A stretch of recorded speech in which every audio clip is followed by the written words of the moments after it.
Hey, curious people. You're listening to the Self-Led in Bed podcast, where we explore our fascinating internal sexual landscapes and discover our authentic sexual selves. I'm your host, Patricia Rich, a certified internal family systems and sex therapist, coach, and creator of the self-led sexuality model for healing, pleasure, and empowerment. I've spent the last 30 years helping people to develop fulfilling relationships with themselves and others. If you're ready for some warm, smart, and juicy conversations, me and my parts invite you and your parts to get cozy and settle in.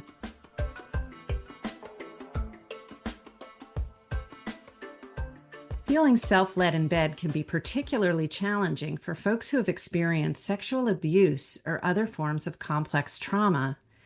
In today's episode, I talk with Sarah Siegel, a valued assistant to me in the BLISS program, which I developed to help people to behold and lead their internal sexual systems.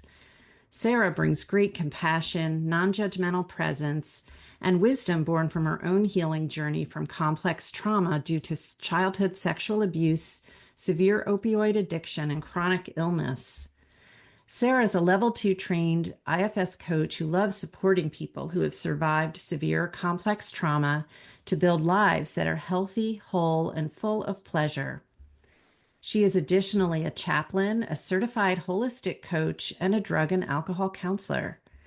Sarah has a private coaching practice in Portland, Maine, and is also a longtime Buddhist practitioner and mother of 3. She believes that we all have an unharmed and unharmable core essence which contains great wisdom and knows how to heal. And all of her work centers on this belief. I'm so grateful that she was willing to come on the podcast to share more about her journey and how the 6 S's of sexual self-energy have helped her to transform her relationship with sexuality.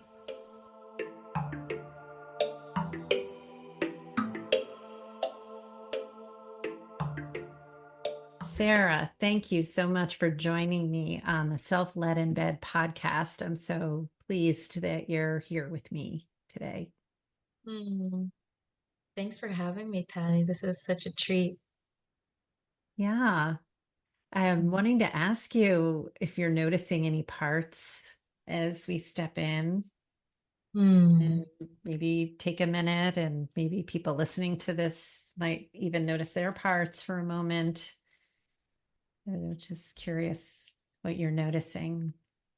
Yeah, let me check in. Mm-hmm. So Sarah is closing her eyes and turning inward, and that's something that I do, and you're invited to do if you want to just check for a minute what you're feeling, hearing inside, sensing in your body. Just getting a quick moment of connection inside. Well, the first thing that I notice is a lot of spaciousness inside and calm. And then the second is the juxtaposition of that and, some somatic and physical buzzing and energy of excitement. Mm-hmm. And so just welcoming both of those experiences. Mm-hmm. Cool. Yeah, thank you for naming that. And I think I Mhm. can resonate there too with the feeling of clarity and excitement and, yeah, a little bit of jittery parts that feel like they want this to be a really good communication of something so important. And so those parts are maybe feeling a bit of pressure and hoping they get it right. So I'm just Mm. going to ask those parts if they know that we don't have to be perfect and this will be what it will be. So I'm going to take a breath with those parts. Mm. Yeah. Thanks, Patty. I was also realizing I have a part kind of on the edges that's um, wants to say the right thing Mm-hmm. and look good. And so I was just Mm-hmm. really welcoming her. Uh-huh. kindly was willing to sit next to me. And Oh, well, welcome to that part. And listeners won't be able to see you, so I can let them know that you look good. thank you. It's wonderful. Yeah. Yeah. And this Mm, is what we do, right? We take a minute, and entering this conversation and early on in this podcast series, to me, it's um, kind of like starting a new relationship of any kind, that there's all this feeling of hope and potential and desire and maybe some pent up, dreams of, what this could be. And on the other hand, then there's like parts that feel vulnerable and have fears and, kind of want to do their best to make sure it's good, or that, that things get going the right way. And I've just, the more I've paid attention to this, feel like in any new endeavor or new conversation or new relationship, sometimes there's kind of similar parts that could be present. And maybe now would be a good time to say a little more about how we know each other. And then perhaps, you'll share a little more about your incredible journey. sure. Yeah. Well, I mean, I was just thinking about that when you're talking, Patty, and remembering the first time that we connected in the very first Bliss group that I attended with you, and how transformational that was for me. Um, and then after that experience of connecting with you and the Bliss group and going through that whole wonderful experience with that first cohort, I felt so called and interested and intrigued by your work, and reached out to see if I could support you in any way, Mhm. and was really grateful to be able to support you. I don't know how many cohorts it's been now, but it's been Ever it's been since. yeah. Yeah. For folks who may not be familiar, the BLISS groups are, the BLISS is an acronym for a program I created to help people to behold and lead their internal sexual system. And that is a process that you'll probably be hearing a little more about today. And Sarah seemed to really resonate and had such a beautiful presence. It was really lovely for you to continue on and to support the program as an assistant. And I think it could be really interesting for people to maybe learn a little more about where this fit in for you. Well, when I first started with your Bliss groups and first connected with your work, I was definitely still identifying as being on a healing journey from complex trauma, and had done a lot of work with IFS, and was familiar with many of my parts and had experienced many unburdenings, and was embodying a great deal more self energy than I had at previous times in my life, which meant that I had a significant decrease in a lot of, symptoms of complex trauma. Mhm. And I really felt like something was missing. There was a big gap between the longing that I had to be able to experience pleasure and embody pleasure and enjoyment, and my daily experience of pleasure and enjoyment. Mhm. And I experienced really enduring sexual abuse as a really young child from someone very close to me.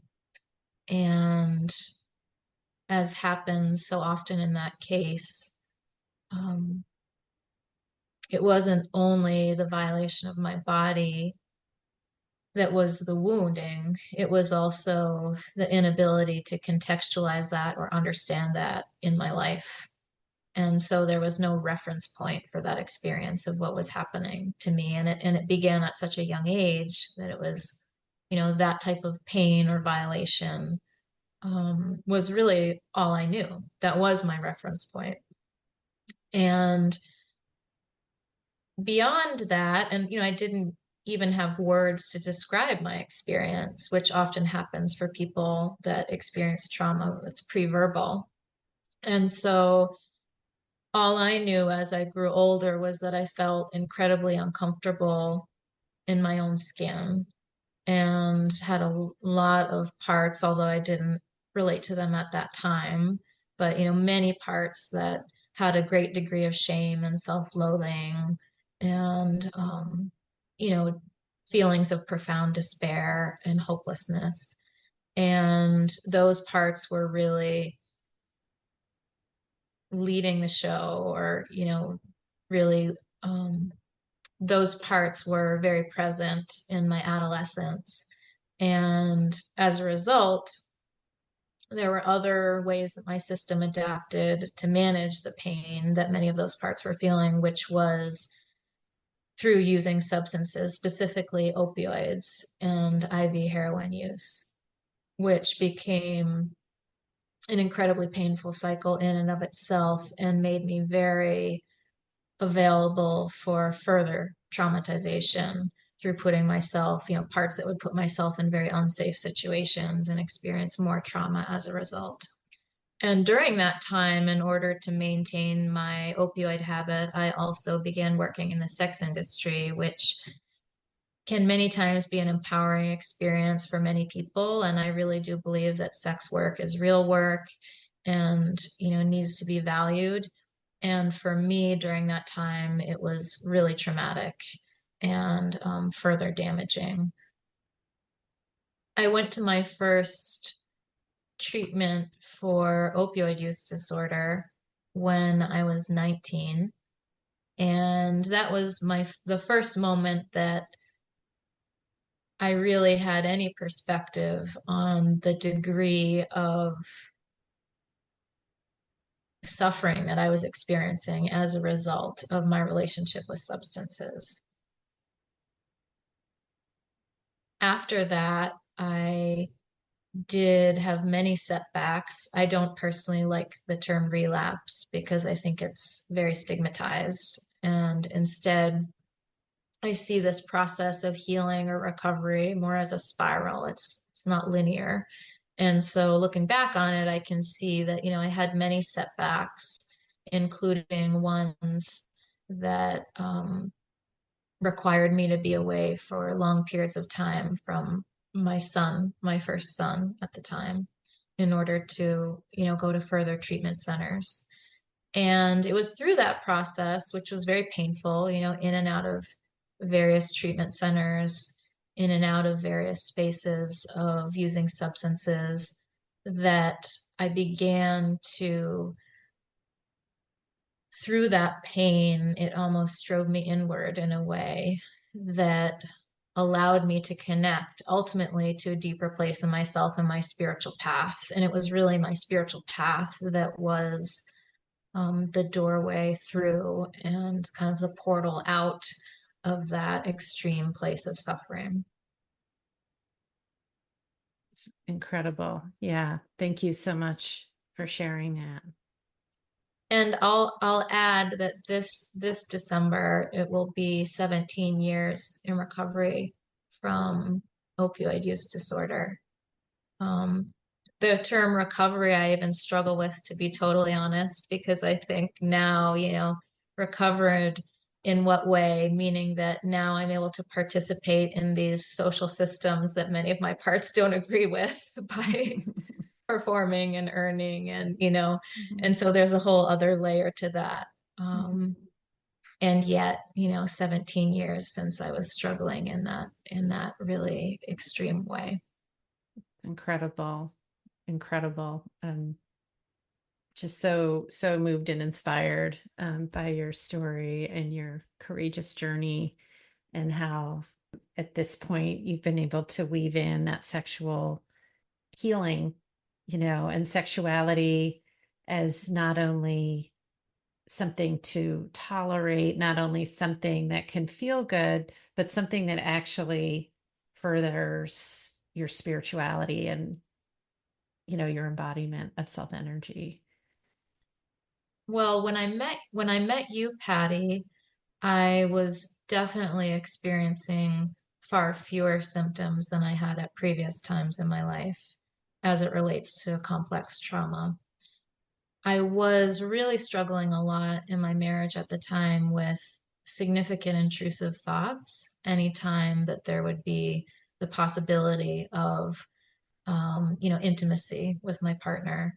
And they were really concerning to me, and there was a really intense polarization there. Almost like one part that was sending the thoughts kind of rapid fire. And another part of me that was kind of like warding them off or fighting them. And it was a very common place that I would find myself stuck in, that really, even after I had far less anxiety in my general life and just far less activation or reactivity as I moved through the world in general, there were still these really potent sticking points that would show up around, embodying my sexuality in important intimate relationships. And that polarization in particular was really prevalent when I met you. Mm-hmm. Yeah. And then what did you notice over time? What made a difference for you? Well, it's interesting, and I've spent a lot of time considering this. I think one of almost the postures or pause. I've spent a lot of time considering this, and it's a very simple pointer that you offer, and it's incredibly profound and was incredibly profound for me. The idea of the possibility of there being positive trailheads as it relates to pleasure and sexuality. And even as I'm saying it now, I have some parts that feel a little embarrassed that it was as such of a, that it was as big of a breakthrough for me, because it seems so simple. And yet, because of the degree and severity and duration of trauma that I experienced, that was my whole worldview, or relating to sexuality or pleasure was through pain points. And so it was always this experience of someday in the future, I'll do enough work, or I'll be able to break through the barriers so that I will experience pleasure. And I think connecting with your work really showed me and helped me to intuit and start to feel into that actually pleasure is naturally here. And it arises spontaneously many times when parts trust enough and are willing to allow enough space for self energy um, to embody. And that was a big shift for me. And so as I started to feel into that, there was a lot more spaciousness. It almost became a resource in and of itself, the small amounts of pleasure that my system would allow me to feel, that then built enough trust in my system to allow more spaciousness for me to be with parts, and especially with this polarization that I was just articulating, between the one that was sending all of the intrusive thoughts and the other one that was warding them off. Wow. And I'm wondering, for those who might not be familiar with what a trailhead is, if you might want to say something about what that means to you. And Sure. Yeah. A trailhead to me is, any indication. It's part of my experience. So a thought or a chain of thoughts or somatic sensations or emotions, impulses or urges that pop up into awareness. And many times we can have lots of those at any given moment. And to me, really tuning in initially and noticing kind of what's calling for my attention the most will be, it will lead me into an area of specific focus in my internal system. And so a trailway is kind of the doorway into our inner world. Yeah. And the way that parts communicate to us are through these, various methods. Mm.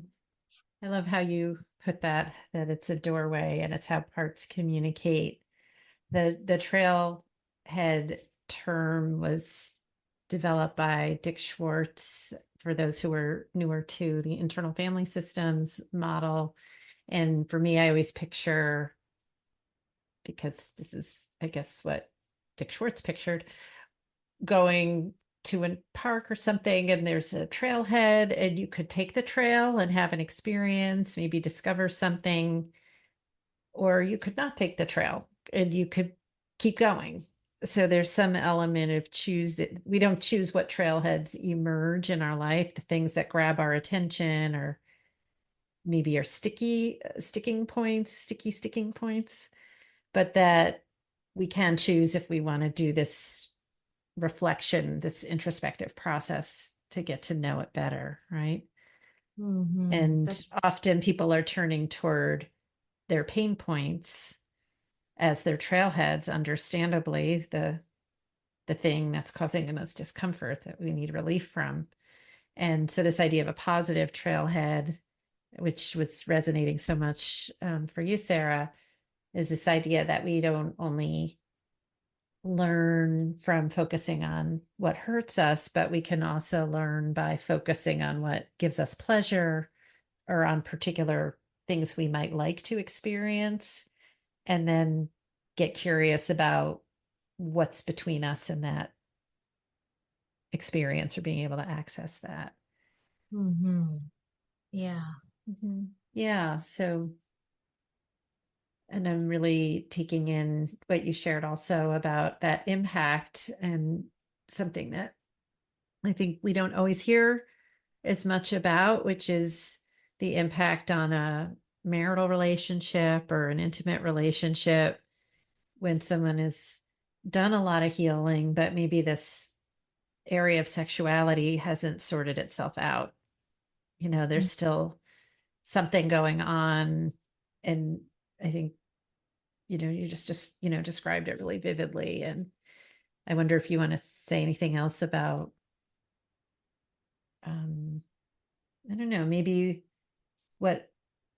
what you discovered or what helped you to work your way through that. Yeah.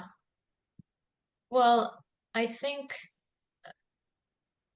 one of the biggest awarenesses that I've had is, and I've tuned into it or become aware of it in other areas with IFS, is this idea, although it's really an experience of that I have a lot with the model of nothing needs to be created.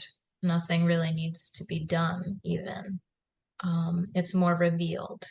And that's so different than our conditioning many times, especially through capitalism and patriarchy and, you know, all these areas and areas of oppression with, these ideas that our value or my value is in what I can produce or what I can do. And so many of my parts carry those burdens.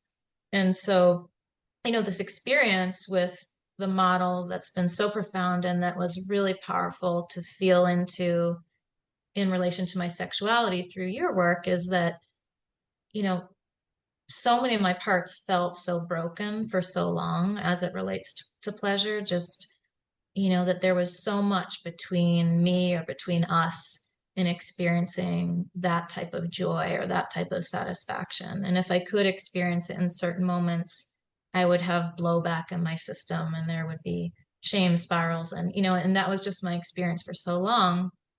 And so this idea that um, pleasure exists here, that self energy has these qualities that you've outlined in your model, the 6 S's, um, of safety, sensual, spacious, sensitive, steamy, and satisfied, and that these are actually qualities of self-energy that don't need to be created as much as they are revealed as there's more trust in the inner world, was really profound for me. It was so profound and continues to be deeply meaningful to me, because when I'm operating in the world from that place, it's not a doing in the sense, I mean, it can be, um, but it's really an experience of being, and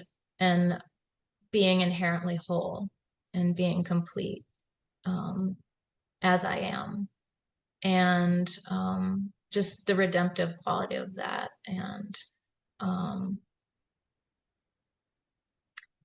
it makes me think of, Audre Lorde and her writing, and um, just the potent resource that is self-energy as it relates to eroticism and sexuality, and the potential that that has to transform our lives and our relationships and our communities. Um, it's just really profound and meaningful to me. Mm. I have to tell you, Sarah, as I was listening, I had chills going up and down my body. These, these ideas, these downloads almost of some of these concepts have felt so compelling to me to want to share and put out in the world, and to hear how it has reverberated in your system as someone who has experienced, just a tremendous amount of trauma, sexual trauma, and additional trauma as well, is very, I don't have the words for it. It's very, all I can say is I feel, energy, and really appreciative of your courage to, speak about your experience. And I know speaking about your experience has been part of your healing for a long time, but speaking about this aspect. And again, I appreciate also you mentioning patriarchy and these larger cultural forces that contribute to I think the stigma and the burdening of particularly people with vulvas and vaginas sexuality, but oppress men's sexuality, or people with penises as well. Really, everyone is impacted by these beliefs that are not necessarily reflective of our own authentic energy. That to be a sexual person, you have to do these particular acts, and your body has to do this way, or you take on this role and the other person takes on that role. And that we are limited when that's our whole target sexually. And to be able to turn inward and to open that channel so that this life force energy that we already have, that's already imbued with these qualities, and we can allow that to flow. And we are in a situation in the world where that's safe for us to do, that can really transform, the sense of what I think sexuality is and the power of eroticism, because it's ourself, right? It's feeling that kind of energy. There's lots of ways that energy might be experienced and expressed, and but when it's exiled, either from we're talking about a cultural level, but as someone who has been sexually abused, that energy can really be exiled from the body, from the system, as way too dangerous, or way too overwhelming, or way too tainted, many things. So the power of reclaiming that and letting that, I've been thinking lately of embodied self-energy, kind of like water. Like, if you had a tree that didn't have any liquid in it, that it would do everything, but it would be, what I mean, be like constrained and constricted. but when all the Mhm. sap can rise, when our bodies can fill with our own energy, our life force energy, that there's just more support for everything. Everything's juicier. There's more fruit. um, that's kind of going on here, but I don't know if this is resonating or making any kind Oh, of sense. resonating. Yeah, I realized I wasn't making any noise over here because I was just really like deeply in my body feeling that, Patty. Mhm, Yeah, mhm, yeah, it resonates so profoundly for me. mhm, And I mean, yeah, the idea of or the experience of self energy as the ultimate nourishment in that way. mhm, And what that means when it meets eroticism and sexuality, and the way that it has profoundly expanded my definition of sexuality to begin with was also what I heard you just naming, which was mhm, very true for me in my experience. mhm. Right. And then a whole world opens up of pleasure and enjoyment that can be, really profound or feel really big in certain moments, certainly with orgasm or climax like that. And then it can feel just incredibly subtle, in other moments of the feeling of the breeze or the smell of something delicious. And then the ability to really deepen into that and all of that Mhm, um, is also possible. mhm. Yeah, that Mhm. sensuality Mhm. element, right? Because it's so easy to just, and I'm extending, I'm very fortunate to not have had that lived experience of the kind of sexual trauma, that you have been through and many people have been through. Um, and I know it's still so easy to just not be present, to not be in my body, to go by those delicious smells and scents Mhm. and breezes and not take them in. I can get very blended with my parts that are, worrying about things or striving or trying to get things done or worrying about whatever. See, lots of worrying parts. I've said it more than once. You're welcome. And just how when we're blended or I'm blended with my parts, I'm not available for the data that my sensory organs are bringing in. Yeah. Right. And so just being present, it's complicated. Recovering from trauma is so complicated. And then there's a simplicity as well to this idea of, oh, I'm here now. hmm Absolutely. And I will say this is an area that my meditation practice and mindfulness practice that I've had for many years has really helped me, I think, in is that ability to tune in to the present moment. And and I will say after connecting with your work, so I feel like I had done a lot of formal mindfulness practice and was able to anchor myself in the present moment and allow thoughts to move through, which is essentially unblending from parts and, allowing them more spaciousness to be. And the missing piece was almost like, from a lifetime conditioned around pain, essentially, as it relates to sexuality. It was almost like I didn't have a place to orient or my framework for understanding my body and myself and my relation to pleasure didn't allow space um, to experience it. And so I feel like when those two met, my contemplative practice and my mindfulness practice connected with your work, it was so meaningful. It just really allowed, a deepening that I wasn't expecting, but was really longing for. So much of me was really longing um, for many, many years. Mm.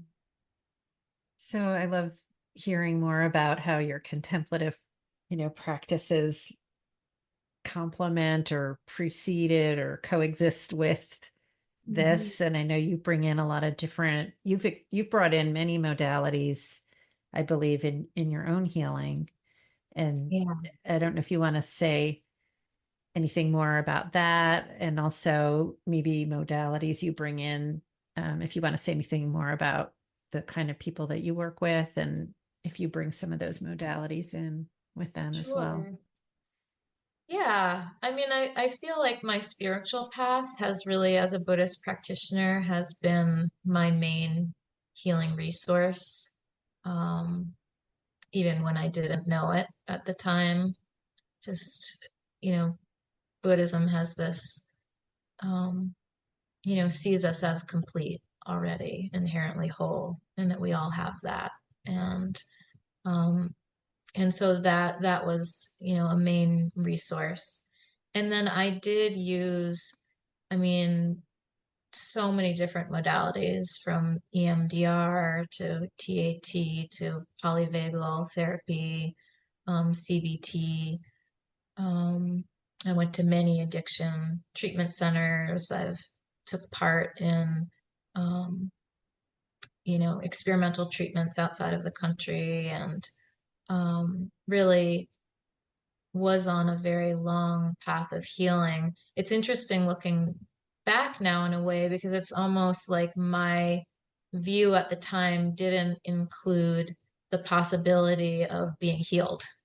So it was this idea that, I was always going to be on this journey, which is something I think about a lot in my life today, is, what that context creates in my life if I always relate to myself, or if I have parts that always believe or are carrying beliefs that, life means constantly being on a healing journey.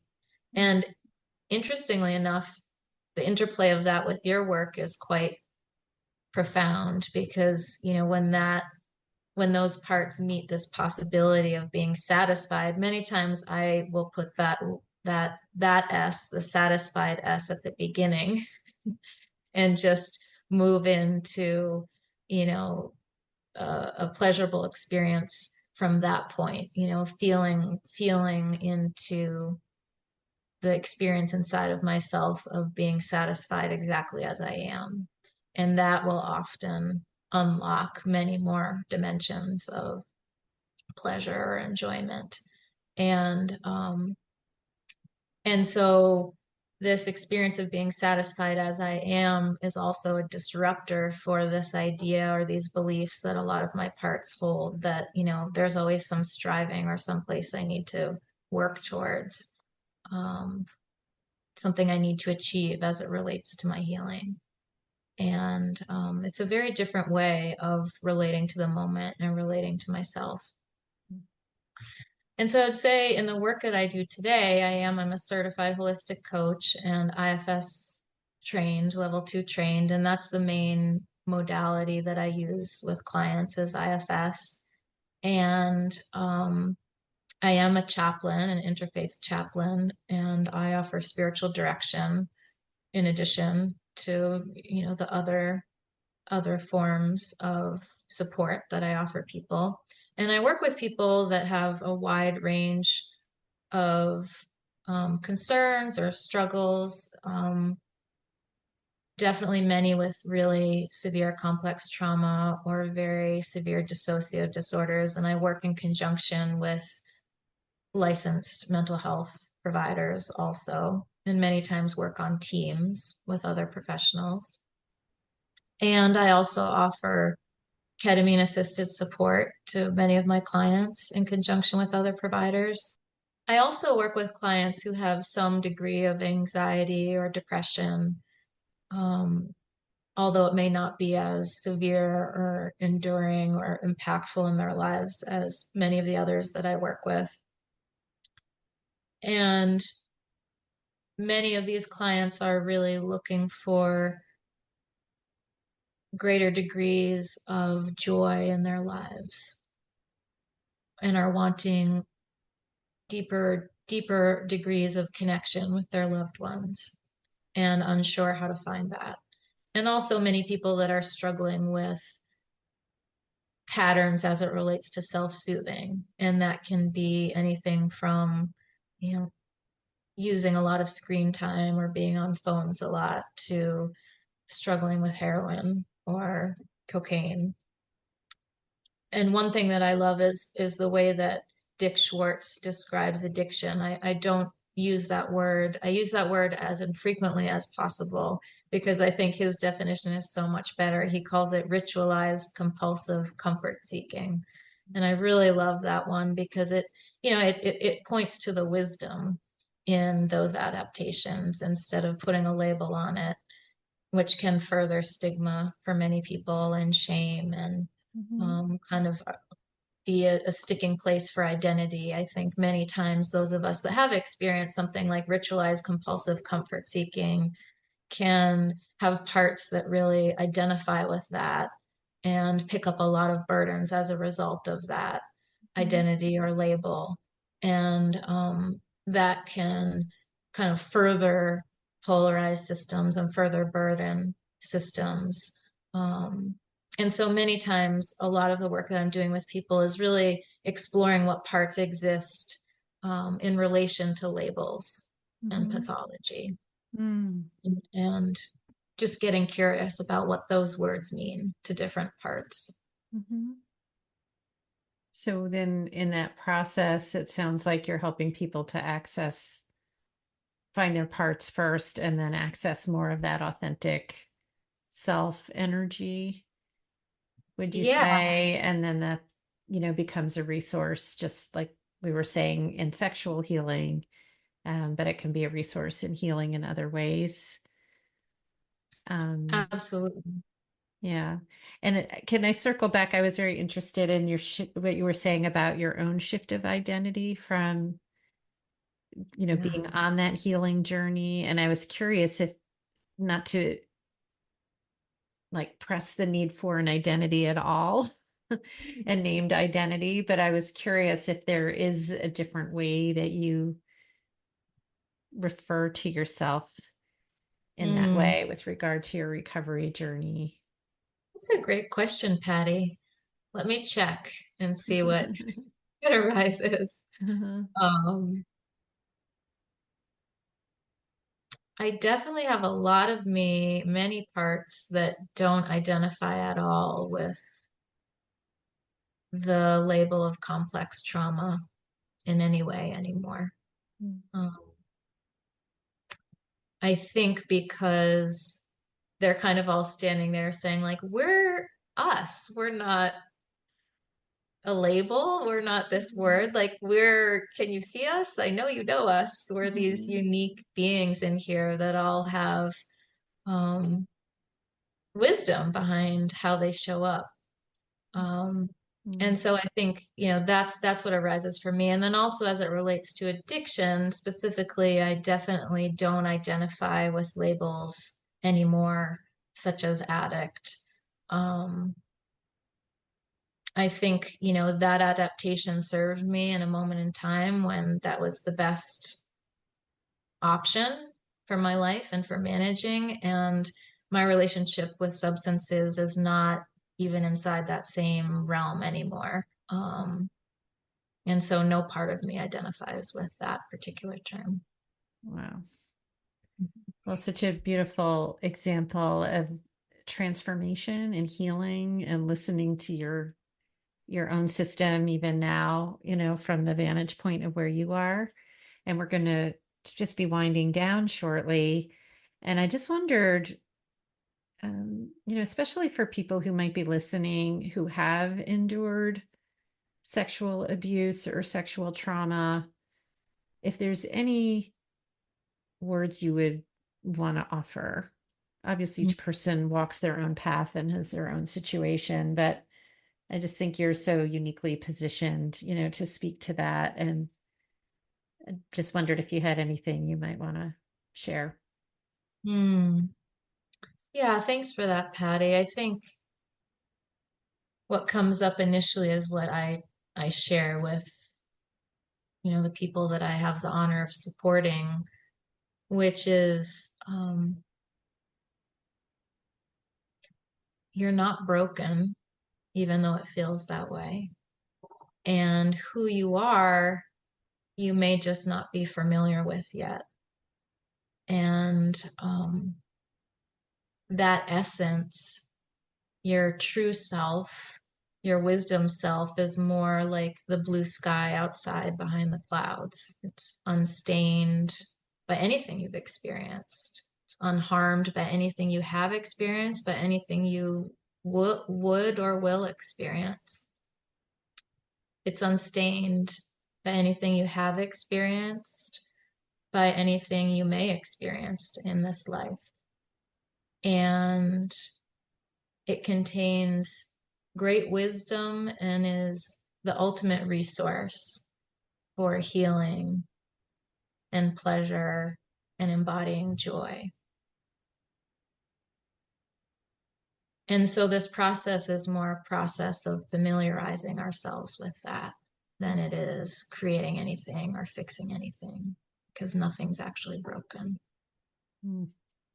And also, I'd just like to wish you, anybody listening to this who may have struggled with sexual abuse or trauma of any kind, just many blessings on your path, and let you know that I believe in you and I trust in your innate ability to heal.